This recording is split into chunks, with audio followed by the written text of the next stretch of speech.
who basically interpreted the laws.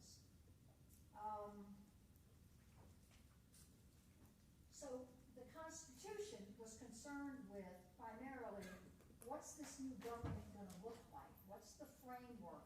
What kind of powers are these three branches of this new federal government going to have?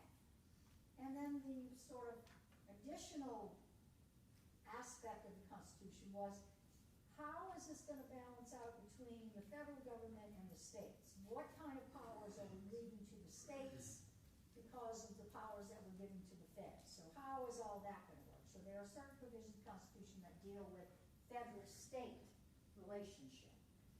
The Bill of Rights came directly out of the colonists'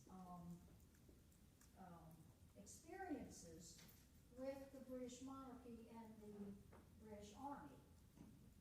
By which I mean, these guys who were writing the Constitution knew that what was important here, what had to be a major focus on their part, was how do we make sure that this new government we're creating does not trounce upon the rights of the citizens like the monarch did. You know, the British king made us do all kinds of things that we didn't want to do, denied us the right to speak freely.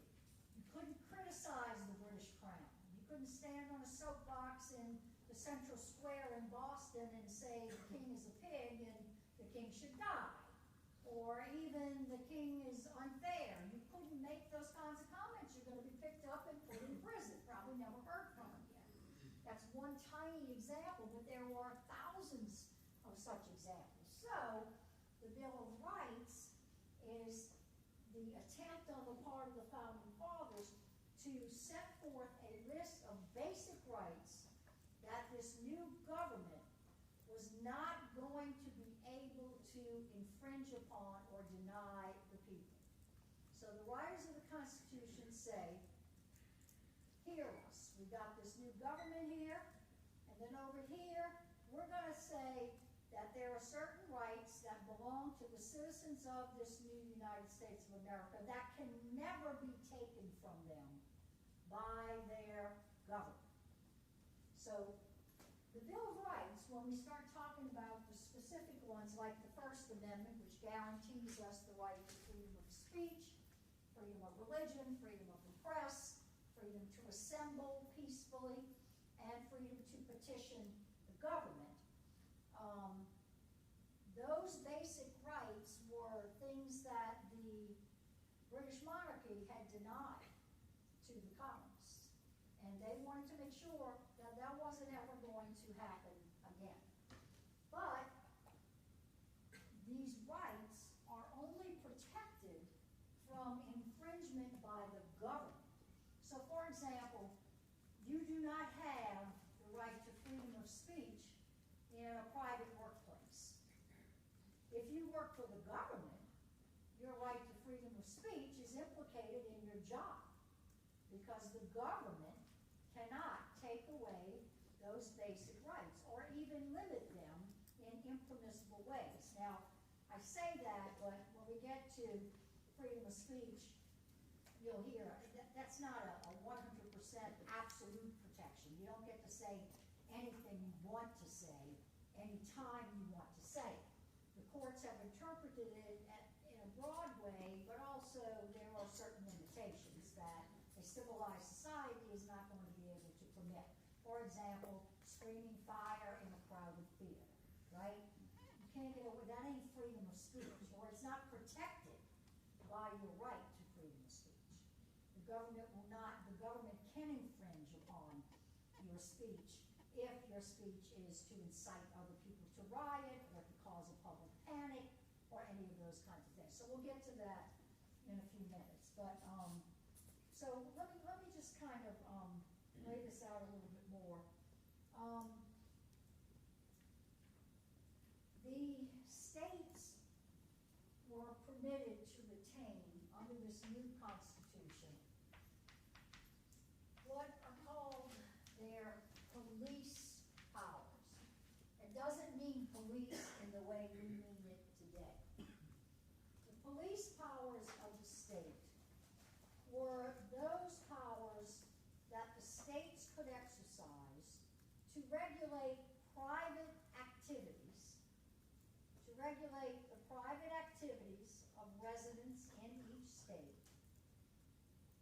and laws passed pursuant to a state's police powers are laws that are designed to protect and promote the health, the safety, the welfare of the people.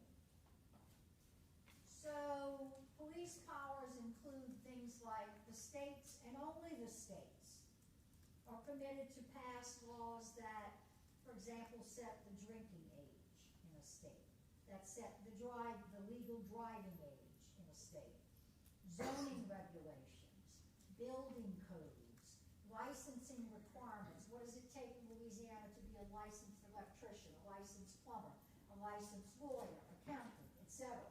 The states are considered, the theory is that state governments are closer to the people of their own state, and therefore state governments are in a better position to know what the people in their states need than the federal government sitting up in Washington, D.C.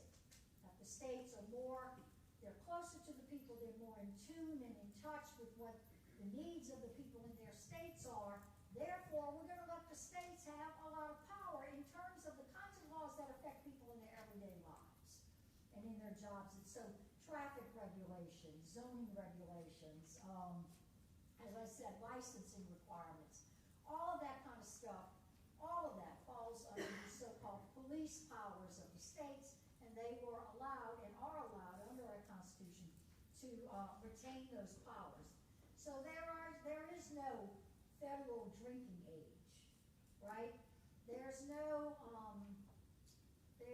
there are no federal traffic regulations to speak of. Red lights and stop signs and stupid photo cameras and all that crap. That's the bright states that are doing that, not the feds. The feds, of course, focus on the issues that affect and impact the whole country, whereas the state governments are focused on what the needs are and what has to be done at a much lower level in terms of impacting the daily lives of the people who live in those states. So at various times in our history, the pendulum has swung back and forth between increasing the powers of the federal government and shrinking the powers of the federal government and putting more power in the hands of state governments. So we've all heard the endless refrains of states' rights. States' rights was the mantra of the southern states in particular in the 50s and 60s, and once the modern civil rights movement started. The states were screaming loudly, no, the federal government needs to butt out of all of this. We're the state governments, we know more what our citizens of diverse races need, and we'll handle that. We'll take care of that. Again, Brown versus Board of Education comes around, the federal government goes, yeah, that ain't working out so hot, right? You're not taking care of that. All you're doing is screwing over a huge portion of the population. We can't allow that to happen any longer. This is a country where, again, the 14th Amendment came along right after the Civil War, and it guaranteed to all people equal protection of the laws. So if that means something, being part of the United States Constitution, then the federal government could no longer ignore the problems that were going on in the states because of racist and segregationist type sympathies and beliefs and practices that were going on in those state governments. So at other times, again, as I said, we've gone back and forth between expanding the power of the federal government and shrinking the power of the federal government. So in the 1940s, when Franklin Roosevelt came in, in the 1930s, when Franklin Roosevelt came into office, he was elected, if you remember, the first time in 1932. So the Depression had been going on for a couple of years by that time. Remember, the Depression was set off by the crash of the stock market on October 29,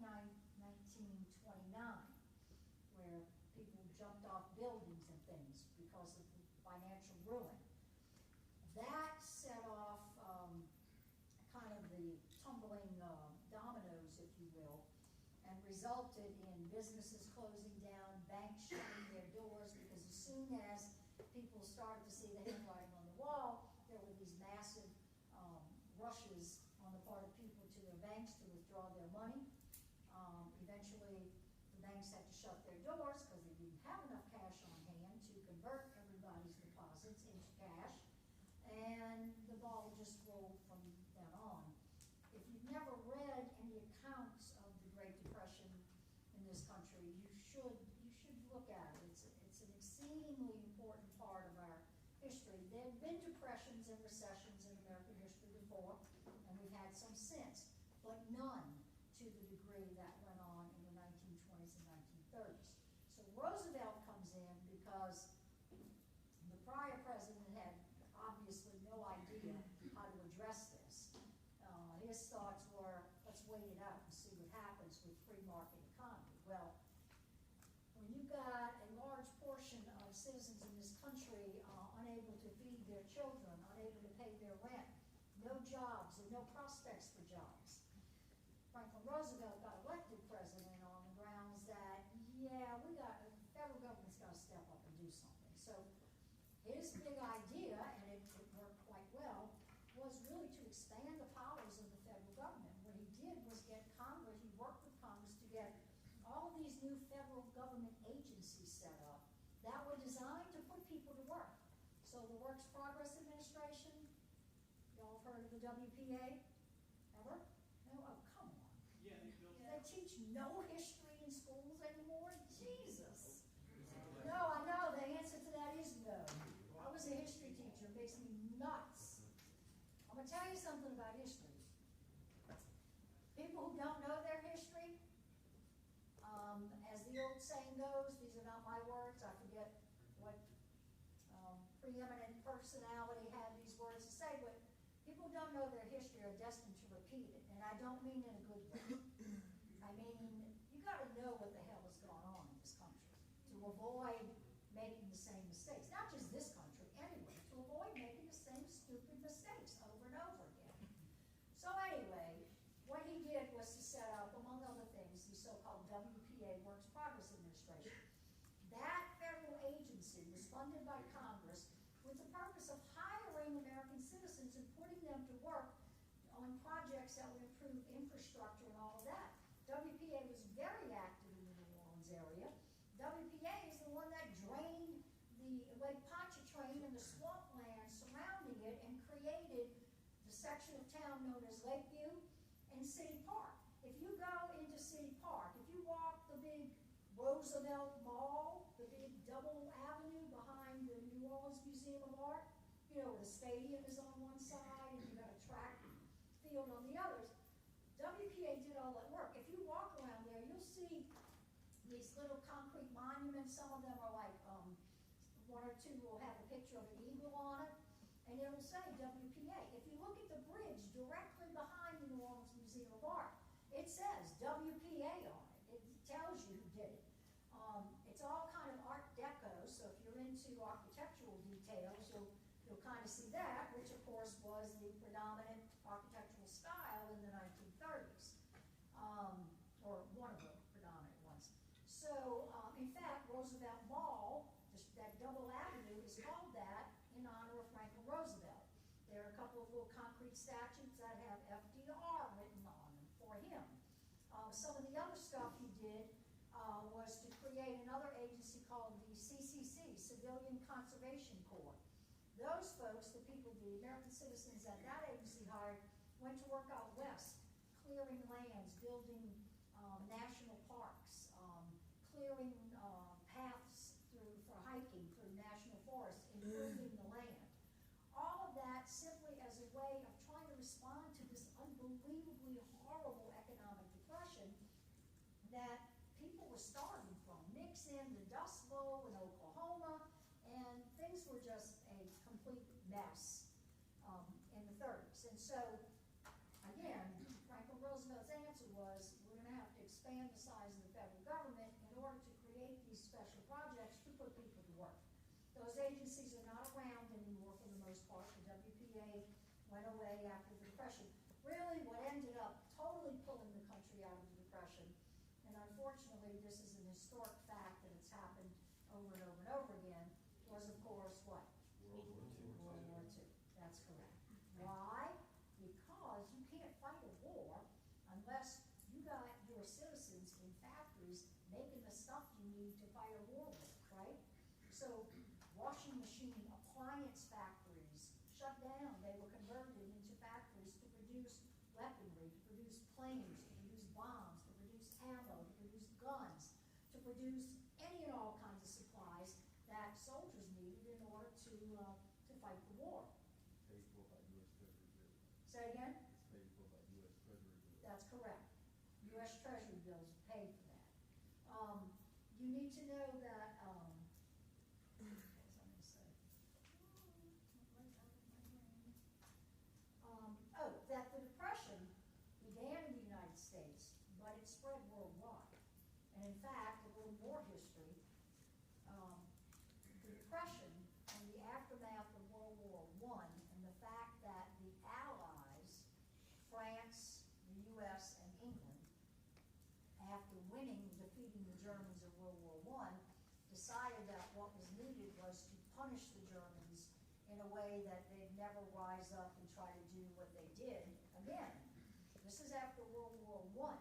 So they imposed extremely large, what are called reparations payments on Germany. Germany had to come up with money to pay the Allies to make up for all of the devastation and the destruction.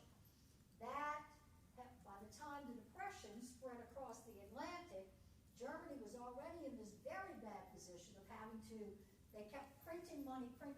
That was their leaders' ideas of, oh yeah, they're going to make us pay for that war, they're going to make us pay, we'll pay, we're going to pay them with money that ain't worth anything. We're just going to go print the stuff. It's not backed by gold or silver or anything of value. We'll just print paper and give it to them. So really, the rise of Adolf Hitler and ultimately the Holocaust and World War II largely came about because of the extreme punishment the Allies tried to impose on Germany in terms of war reparations, combined with the effect of an already very, very bad international economic depression.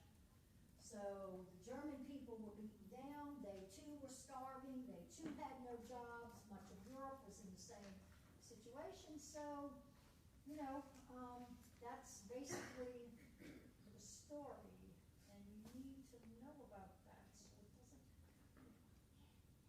Yeah. I was a high school history teacher before I ever went to law school, so that's a real pet peeve of mine. You know, they started people who are widows to sue Saudi Arabia. Yep, So do you see that for? that's going to be interesting, huh? The first person just started suing. Did they? First suit was filed? Yeah. We'll see where that goes. Next up was up in the middle. I don't know. Well, that's a topic I don't want to get anywhere near.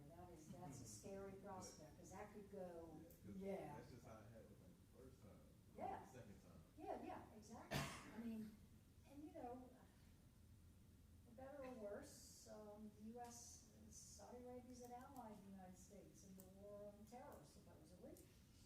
They play both sides of the fence. There's plenty of evidence of that, but nevertheless, you gotta, you know what they say, keep your friends close, keep your enemies closer. So, you know, who knows what that, I mean, the president obviously felt very strongly about it. He vetoed the bill, saying, no, man, you know, what are you going to do? Saudi Arabia holds a lot of cards, and we need them to at least be willing to talk with us and work with us on issues that they can and we can, and, you know, suing them for billions of dollars may or may not work. On the other hand, you can see the argument, right? Those were all the people in those towers were innocent human beings, American citizens, who died for no good reason. So, in our system, the way that works is the people responsible for causing the deaths of innocent people pay for it through lawsuits. You sue them, they pay you money. That's the only way we have of making it up to the remaining family members. So that's our system, that's how it works. It's going to be, exceedingly interesting and pretty scary to watch and see what happens there. Yeah, Earlier you were talking about the drinking age. yeah, I was in Louisiana in the early '80s when the federal government dictated to the states to change it to 21. right, Because they threatened to withhold highway funding. correct. It's So, not that strong arm, and they make it to 21. so, I think with the Obamacare decision that said that that the federal government can't use the threat of withholding funding anymore, I wonder if that would apply if the state tried to lower its drinking age to 18 again. it will be very interesting. The feds have played that game many times in our history. It's like, okay, we know this is really an area of the law that the Constitution leaves to the states. But because, in the eyes of the federal government, from time to time, the states aren't as responsible, perhaps, as they should be, we'll play this, the feds will use the carrot and stick approach. The carrot being federal funding for highway projects. You want your people to be happy and be able to travel, and you don't want to be hearing from them every day up there in Baton Rouge? Play along with us. Raise your drinking age, you get highway funds. Refuse to, you don't get those funds. That game has been going on also since the beginning of time, and it really is an interesting phenomenon because of the implications it has for state, federal balance. And, you know, every presidential election you hear about this, right? It's always an issue. States' rights versus federal government. Yeah. So it wasn't, the raising of the drinking age wasn't like a result from Mothers Against? Well, that was very influential, at least in calling attention to the fact that, you know, we probably ought to do something about drunk driving in this country. Because before that, it was kind of like that, it was just this laissez-faire It's like the PC attitude, mindset. like, you know, people need to police themselves on that. Well, the evidence is that they don't, and particularly young people.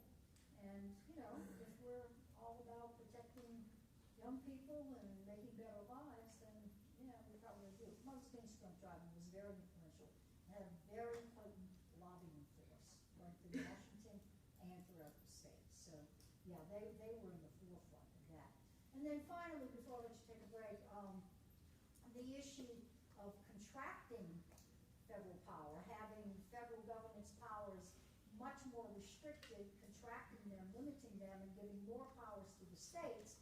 In recent history, that was best evidenced in the administration of Ronald Reagan, who decided that and won the presidency largely on a platform saying that the federal government was too big, it was too involved in people's lives on a day-to-day basis, that, again, the states are more in touch with what their people need and want.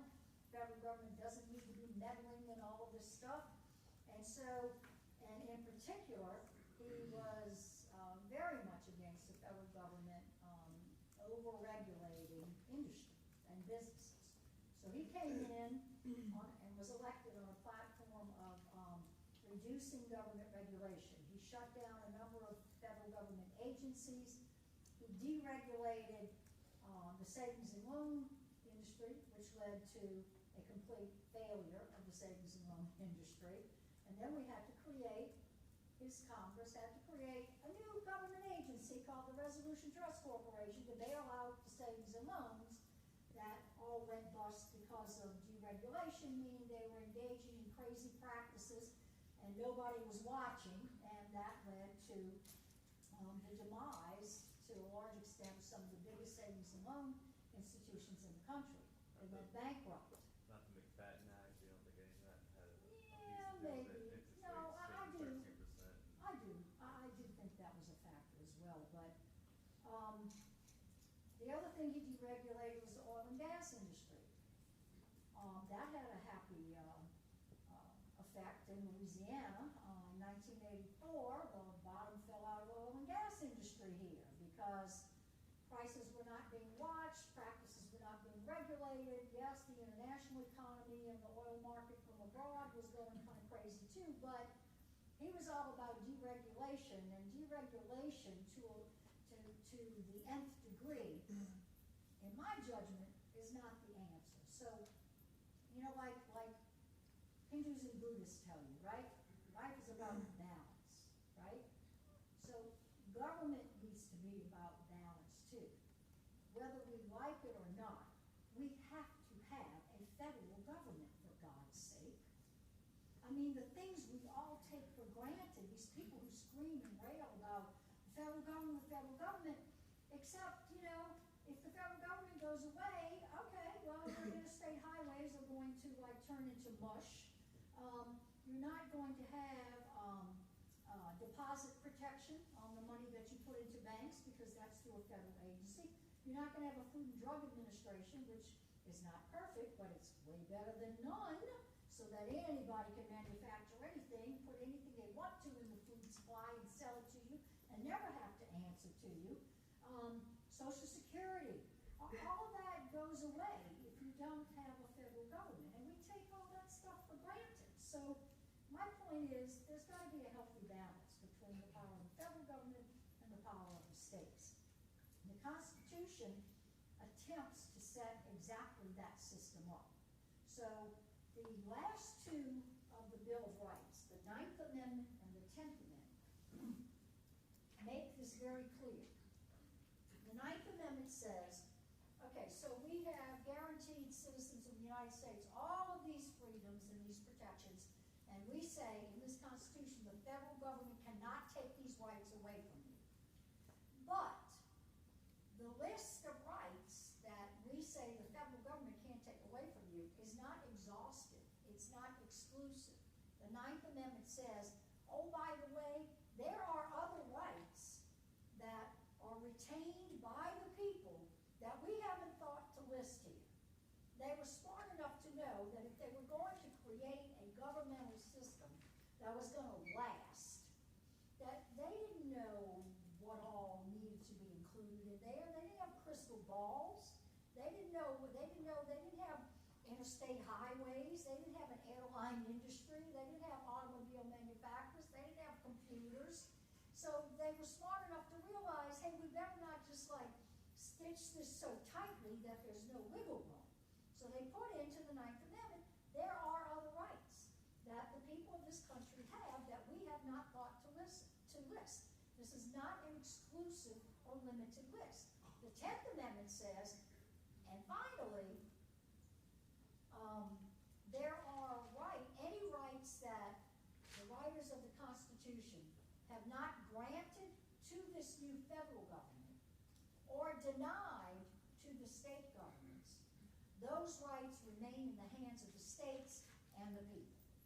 So those are sort of the two catch-alls that say, there are plenty of other rights here, you know, you guys need to be aware of that, and the future holds what the future holds, but we try to build in a protection or a mechanism through which the Constitution and its interpretation can apply to things and businesses and other issues in the future that we can't even begin to foresee at this point. Take a break for about 10 minutes, come on back, and we'll